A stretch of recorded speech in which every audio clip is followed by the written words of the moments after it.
All right, so the title of this presentation is Student Discipline. All right, so discipline in schools has changed. We've really looked at positive reinforcements and setting expectations. Programs such as PBIS are on the rise. However, discipline is still an issue and is still necessary. However, there are some regulations on how and what schools can discipline for. So it's important for schools to know what to do when setting up discipline procedures and with following through with disciplinary actions. So this presentation is kind of looking at what schools can do, some cases, and in regards to student rights disciplining. All right, so this first case is Goss versus Lopez.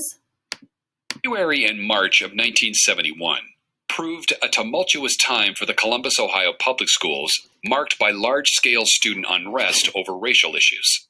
School officials responded by suspending students involved in these disturbances. Among those suspended was Dwight Lopez. Lopez's decision to fight back led to a constitutional confrontation with the school system in the case of Goss versus Lopez.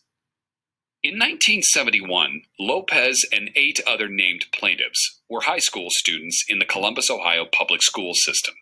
At that time, Ohio state law required local districts to provide a free education to all children between the ages of 6 and 21. A statute also authorized a public school principal to suspend a student for misconduct for up to 10 days without notice or hearing.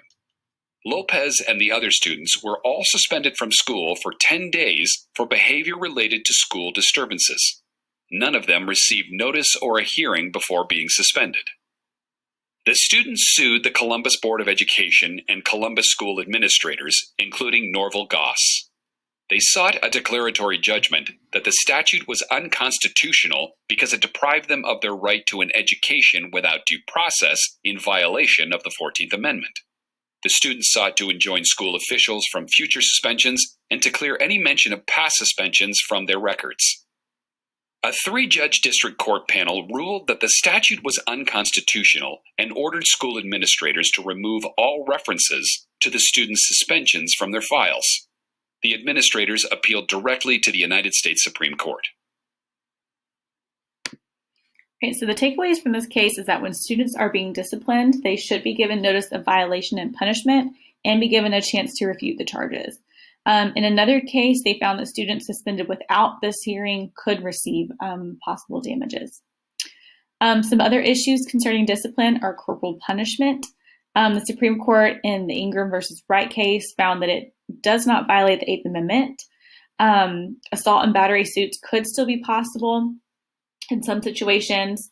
Even though corporal punishment is not found unconstitutional, it is still very controversial. If you look at this map, you can see where it is still legal in 19 states and the percentage that it is used in each school. Right, so in reference to students' rights, they do not surrender their rights when they come into the school, just like teachers. They have a right to free speech under the First Amendment. However, they are not allowed to speak in a way that is defamatory, obscene, lewd, or in any way that promotes illegal activity in public schools. They also have the right to express themselves unless there is interference with activities of the school or threats made toward classmates or other school personnel. In addition, dress codes cannot suppress expression or discriminate against specific groups. And in the Tinker versus Des Moines case, they still use the Tinker test to determine if a student is within their rights.